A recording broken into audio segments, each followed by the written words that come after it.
ของนักเรียนสักเรียนได้2-3 อาทิตย์ในงานชิคาโน่เนาะเรียนได้2-3 อาทิตย์แต่กำลังเต็มแบ็กกราวด์กำลังเรียนเต็มแบ็กกราวด์อันนี้ก็สักมาก่อนนี่จะเป็นลายมินิมอล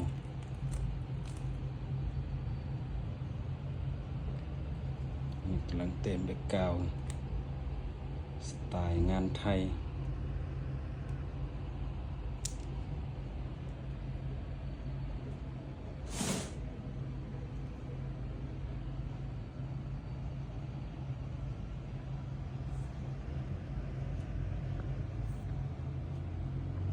ส่งแบบสักคือกัน